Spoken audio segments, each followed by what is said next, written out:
हंसी का कारण।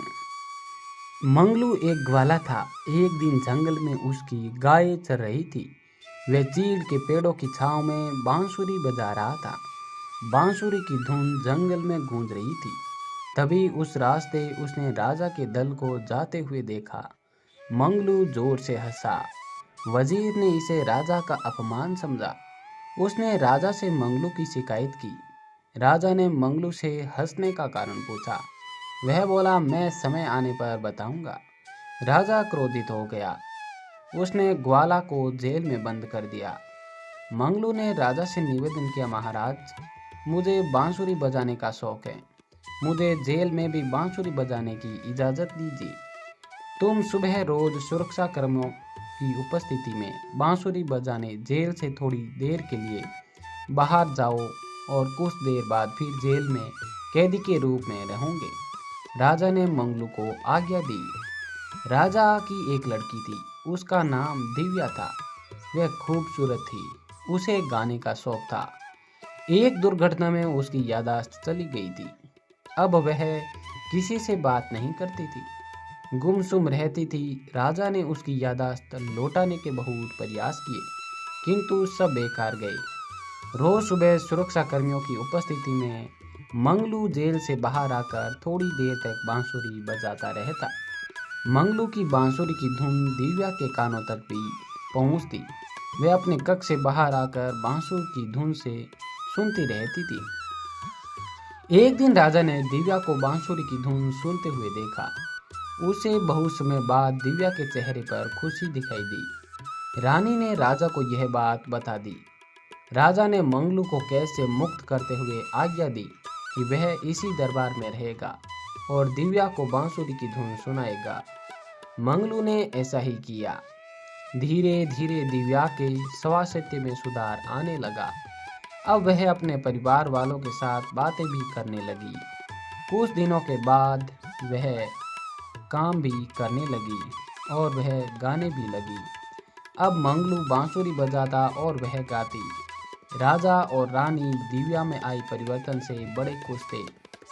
महाराजा, मंगलू ने हम पर इतना बड़ा उपकार किया है। मुझे लगता है कि दिव्या मंगलू को चाहती हैं।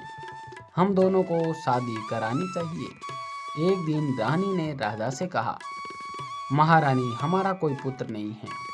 हम जिसके साथ दिव्या का विवाह करेंगे उसे ही इस राज्य का उत्तराधिकारी भी बनाएंगे। राज्य चलाने के लिए बुद्धि एवं चातुर्य आवश्यक है। जब हमें मंगलू में ये गुण दिखाई देंगे तभी हम दिव्या की शादी मंगलू से करेंगे। राजा ने रानी को समझाया। एक दिन पड़ोस के राजा वीरेंद्र का दूत इस राजा के दरबार में आया। उसने दरबार में राजा वीरेंद्र का संदेश पढ़कर सुनाया। हम आपसे 2 सवाल पूछते हैं।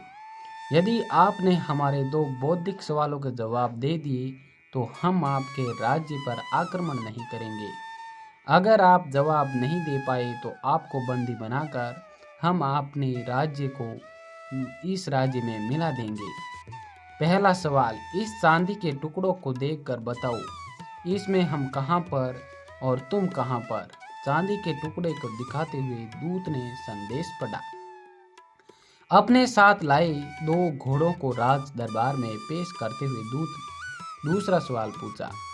वह दोनों घोड़े एक जैसे हैं, इनका रंग भी एक जैसा है। बताओ, इनमें कौन पिता और कौन बच्चा है?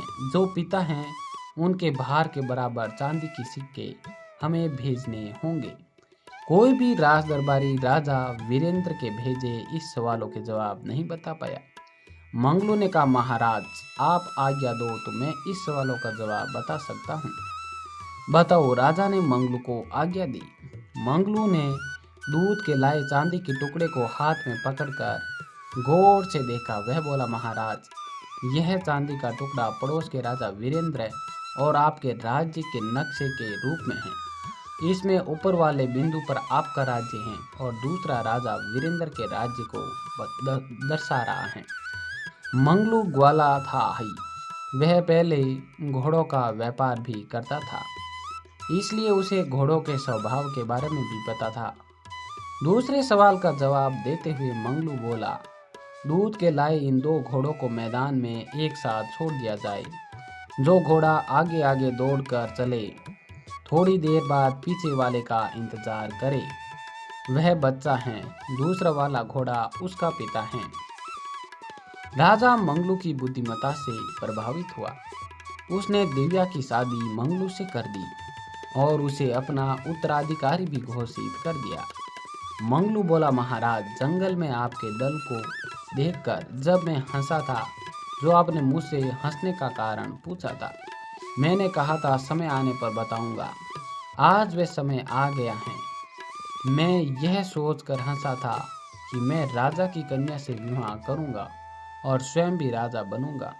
मैं अपनी कल्पना पर भी हंसा था, जो आज साकार हो गई। दोस्तों, अगर ये कहानी पसंद आई तो इसे लाइक, शेयर एंड सब्सक्राइब करें और ऐसी ही कहानियाँ देखने के लिए अन्नू स्टोरी चैनल को सब्सक्राइब जरूर करें। धन्यवाद।